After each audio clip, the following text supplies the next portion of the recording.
आपकी बात आपके साथ राकेश मोत्यागी यूट्यूब चैनल पर आज इस 53वें अंक में आप सभी का हार्दिक स्वागत अभिनंदन। मित्रों, आज अभी परसों मैंने एक बहुत सुंदर मूवी जिसकी विषय वस्तु भी सामाजिक न्याय पर आधारित थी, जिसका नाम बेदा, जो आजकल चलचित्र गृहों में चल रही है, ये देखने का सौभाग्य मिला था लंबे समय बाद। और इस फिल्म की कुछ चर्चा मैं आपके साथ करना चाहूँगा और आप सभी से आशा रखूँगा कि कमेंट्स में इस फिल्म का जो संभावित अंत और जो इस फिल्म की नायिका सरवरी, जिसने बहुत अच्छी भूमिका निभाई अपनी बेदा की रूप में, उसको अपना संघर्ष, सामाजिक न्याय का जो संघर्ष उसने इस फिल्म में होता हुआ दिखाया। ये एक सत्य घटना पर आधारित फिल्म बताई जाती है। बहुत सुंदर मूवी है। मेरा आप सभी से अनुरोध है कि अगर आप पे समय है तो इस फिल्म को जरूर देखें। और जिन बिंदुओं पर मैं चर्चा करना चाहता हूं, उन बिंदुओं पर विचार कर अपने कमेंट्स के माध्यम से कि यदि इन बिंदुओं को आगे बढ़ाकर ये फिल्म बनाई गई होती तो कैसा रहता। लेकिन चूंकि मैंने आप सबको इस फिल्म निर्माता ने अवगत कराया है कि एक कुछ सत्य घटनाओं पर आधारित फिल्म है, इसलिए इसमें उनकी मजबूरी भी थी कि वह इस फिल्म को दिखाने में ज़्यादा इधर उधर कथानक को नहीं कर सकते थे। लेकिन फिर भी मैं आपके सामने इस फिल्म के कुछ सकारात्मक और नकारात्मक पहलुओं की चर्चा करूंगा। इस फिल्म की जो नायक जॉन अब्राहम हैं, वो मिलिट्री के एक कर्नल के रूप में उन्होंने इसमें भूमिका निभाई है। बहुत सुंदर तरीके से वो सदा की भांति रहे हैं। और उनकी पत्नी भी वहाँ मिलिट्री की डॉक्टर रही हैं और एक आतंकवादी को पकड़ने के अभियान में वह अपनी भूमिका निभाते हुए उस आतंकवादी के द्वारा उनकी बड़ी निर्मम तरीके से हत्या की जाती है। यह भूमिका भी साउथ की हीरोइन तमन्ना भाटिया ने एक छोटी सी भूमिका है निभाई है। और उनके पति जॉन अब्राहम एक आतंकवादियों के खिलाफ एक अभियान में बड़ी कुशलता के साथ उस आतंकवादी को पकड़कर उसके साथियों को मारकर, और जैसा कि आदेश दिया गया था उनको कि इस आतंकवादी को जिंदा पकड़ना है राष्ट्र हित और देश हित में, लेकिन उनके जो निजी आग्रह थे, पता लगा कि इसी आतंकवादी ने उनकी पत्नी की गला रेत कर हत्या की थी। तो वह अपनी निजी भावनाओं को काबू में नहीं रख पाते और राष्ट्र भावनाओं से अलग होकर निजी भावनाओं को ध्यान में रखते हुए उस आतंकवादी की उसी प्रकार गला रेत कर हत्या कर देते हैं, जिस कारण उनके खिलाफ कोर्ट मार्शल होता है और वह मिलिट्री से निकाले जाते हैं। कथानक आगे बढ़ता है मित्रों, और वो बाड़मेर में, जहाँ की उनकी पत्नी रहने वाली थी, वहाँ आते हैं और उनकी पत्नी के पिता भी वहाँ रहते हैं। और वो बाड़मेर एक राजस्थानी सामंतशाही इलाका पूर्व में रहा है और ये कथानक वहीं से संबंधित है। और उनके ससुर वहाँ एक प्रधान की 150 गांव के एक स्वघोषित प्रधान पद पर अपने को निर्वाचित बताते। इस फिल्म के मुख्य विलेन का किरदार जो अभिषेक बनर्जी ने निभाया है, शारीरिक देह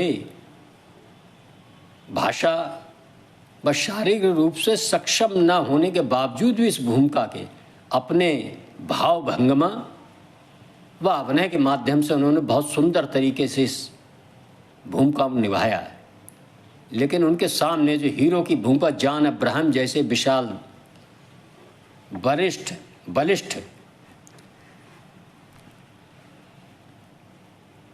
तरह से जो उनका शरीर रहता है, उनके सामने मुख्य विलेन का किरदार शारीरिक रूप से बहुत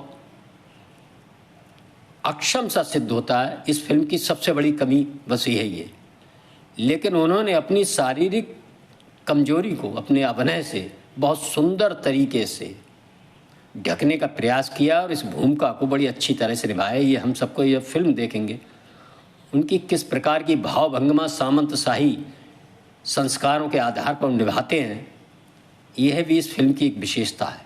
मित्रों, इसी फिल्म में एक अनुसूचित वर्ग का परिवार है जिसमें 2 बच्चियां, इसमें वेदा जो मुख्य चरित्र एक लड़की है और वह उस कॉलेज में पढ़ती है। उस कॉलेज में पढ़ने के साथ उसके साथ किस प्रकार वह सामंतशाही जो वातावरण है उसके आधार पर उसके साथ किस प्रकार का व्यवहार होता है, वो कॉलेजों में देखते हुए सहते हुए आगे बढ़ने का प्रयास करती है। और वहाँ जो मिलिट्री से निकाले मुख्य किरदार निभाते कर्नल जॉन अब्राहम हैं, उनको उस विद्यालय में बॉक्सिंग के एक सिखाने के लिए सहायक के रूप में उस कॉलेज में रखा जाता है। और पहले बैच में 15 लड़कों में उन प्रधान साहब के द्वारा सारी जो बॉक्सिंग की सुविधाएं वो उपलब्ध कराई गई थी वो उन्हीं के नाम पर थी। उनका भाई भी रहता है जो सदैव दलित शोषित पीड़ित वर्ग की बच्चियों के साथ दुर्व्यवहार करना अपना अधिकार समझा करता था। इसी क्रम में धीरे धीरे फिल्म आगे बढ़ती है और वो जो वेदा है किसी प्रकार एन कैन प्रकरण इस फिल्म के नायक जॉन अब्राहम के सहयोग से अलग से मुक्केबाजी बॉक्सिंग की ट्रेनिंग लेने लगती है। और वेदा के भाई द्वारा एक सवर्ण परिवार की लड़की से प्रेम करने के कारण ये विषय बहुत प्रमुखता से उठता है और उस लड़का लड़की की हत्या निर्मम तरीके से शादी करते समय कर दी जाती है। पूरा सिस्टम, पूरे पुलिस, पूरा समाज भयवश कुछ कह नहीं पाता। और वेदा की बड़ी बहन की भी इसी क्रम में हत्या हो जाती है और उस पर घोर अत्याचार होता है। और इन अत्याचारों में उसका साथ देने के लिए जॉन अब्राहम जो नायक की भूमिका निभाते हैं वो खड़े होते हैं, क्योंकि उनको लगता है कि वो अपनी पत्नी जिस प्रकार की विचारधारा से संघर्ष करने को आतुर रहती थी देश हित में, ये बच्ची भी कहीं ना कहीं उसी प्रकार अपना संघर्ष सामाजिक कुरीतियों के खिलाफ लड़ने का प्रयास कर रही है। इसे सहयोग देना चाहिए और वो सहयोग पूरी तरह से देती है। बहुत ही निर्मम तरीके से जो सारा सिस्टम है वो एक प्रकार से अनाथ लड़की जिसको कहीं से सहयोग नहीं मिल रहा था, उसको किस प्रकार संघर्ष करना पड़ा और किस प्रकार इस संघर्ष में फिल्म के नायक उसको सहयोगी बनते हैं, ये इस फिल्म का मुख्य विषय है। और इन संघर्षों को आगे बढ़ाते हुए बहुत सुंदर तरीके से इस फिल्म के कलाकारों ने इसमें अभिनय किया है। लेकिन नायिका अपने इन संघर्षों में अपने रिश्तेदारों से, सारे समाज से निराश होती है, जाती है वहाँ, उसे धोखा मिलता है।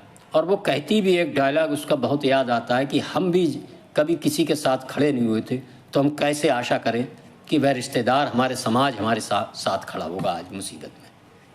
ये वास्तव में बहुत अच्छा एक संदेश भी इस फिल्म के माध्यम से कि जब हम किसी के दुख दर्द में खड़े नहीं होंगे तो हमें भी फिर हमारे साथ भी कोई खड़ा नहीं होता है। मित्रों, और वह प्रण करती है कि मैं इस संघर्ष को न्याय व्यवस्था के आधार पर विजय प्राप्त करूंगी। उन सब परिस्थितियों के खिलाफ हाई कोर्ट जाने का निर्णय लेती है, लेकिन उसके हाई कोर्ट जाने के रास्ते में कितनी बाधाएं, सामाजिक व्यवस्था, सारी प्रशासनिक व्यवस्था, पुलिस और जो गुंडा एलिमेंट जो अपने को सामंतशाही एक जो विचारधारा बताता है, इसको बदलने का किसी को हक नहीं है, ये बहुत पहले से चली आ रही है, इसको बनाए रखना ही हम सबका कर्तव्य है। और किस प्रकार हिंसा, क्रूर हिंसा का सहारा लेकर उस बेदा नाम की लड़की का रास्ता रोकने का काम करते हैं। लेकिन फिल्म के नायक के सहयोग से लगातार वह आगे बढ़ती जाती है और ये फिल्म अपने अंत पर पहुंचती है। हाई कोर्ट में पहुंचने के क्रम में किस प्रकार सामंतशाही जो विचारधारा वहाँ के लोगों में थी, वो कानून व्यवस्था को भी कैसे धज्जियाँ उड़ाते हैं, ये भी इन दृश्यों के माध्यम से दिखाया गया है। लेकिन इस फिल्म का नायक अपना बलिदान देकर सबसे आखिर में उसको हाई कोर्ट के अंदर जजों के सामने प्रस्तुत करने में सफल होता है और वह बेदा अपना पक्ष नियमानुसार, कानून अनुसार की धाराओं के आधार पर सुनने का आग्रह करती है और कानून से न्याय मांगने का काम करती है और इस फिल्म का अंत होता है। मित्रों, मेरा विषय आपके समक्ष केवल इतना रखना था इस फिल्म में, जैसा हम सब ने देखा अभी ओलंपिक में बहुत से हमारे गांव के छोटे छोटे समाज के लोग अपनी खेल प्रतिभाओं के माध्यम से अपनी प्रतिभा को क्षेत्रीय नहीं, राष्ट्रीय नहीं, अंतर्राष्ट्रीय स्तर पर के प्लेटफार्म पर लाकर खड़ा करने का काम किया था। उसमें कुछ लोगों को सफलता मिली, असफलता मिली, वह एक अलग विषय है। लेकिन उन्होंने अपने को एक पूरी तरह से अंतर्राष्ट्रीय स्तर पर लाने का काम किया और अपने देश का और अपने समाज का और अपने परिवार का नाम रोशन करने का काम किया था।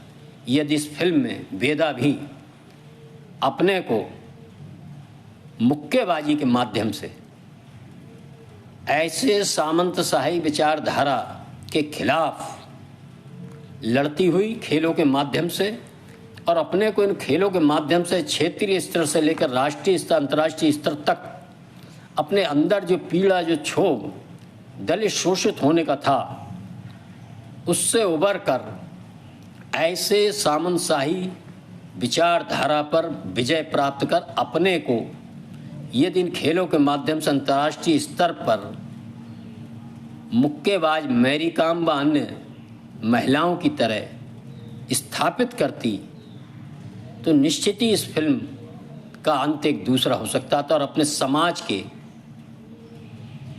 बालक बालिकाओं के, युवाओं के सामने एक हिंसा से अलग एक अलग रास्ता भी दिखाने का काम ये फिल्म कर सकती थी।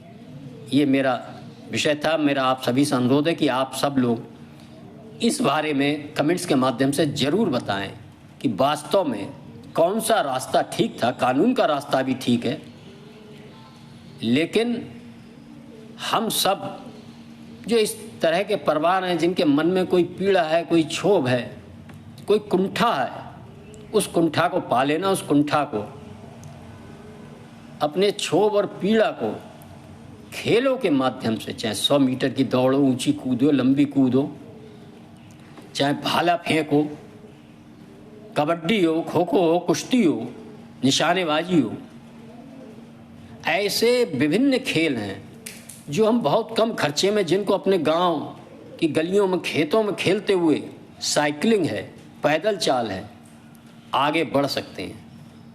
और मेरा तो अनुरोध है, सदा से कहता हूँ, जब खेलोगे तभी आगे बढ़ोगे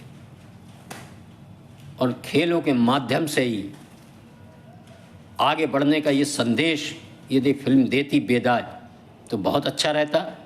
आप सभी ने इस आपकी बात आपके साथ राकेश मोहन त्यागी यूट्यूब चैनल पर प्रसाद संघ को सुना है। मेरा आप सभी से विनम्र अनुरोध है कि इसको सुने और यदि आप मेरी बात से सहमत हैं कि खेलों के माध्यम से भी दलित, शोषित, पीड़ित, गरीब समाज, मजूर का बेटा हुजूर बनने के रास्ते पर आगे बढ़ सकता है, तो फिर निश्चित ही आप कमेंट्स के माध्यम से ज़रूर बताएं। आप सभी का बहुत बहुत धन्यवाद। इस अपील के साथ यदि आपको ये अंक अच्छा लगता है तो आप पूरा सुनकर लाइक करें, शेयर करें तथा इस अपने चैनल को सब्सक्राइब करेंगे। धन्यवाद। जय श्री राम, जय श्री वाल्मीकि भगवान। भारत माता की जय।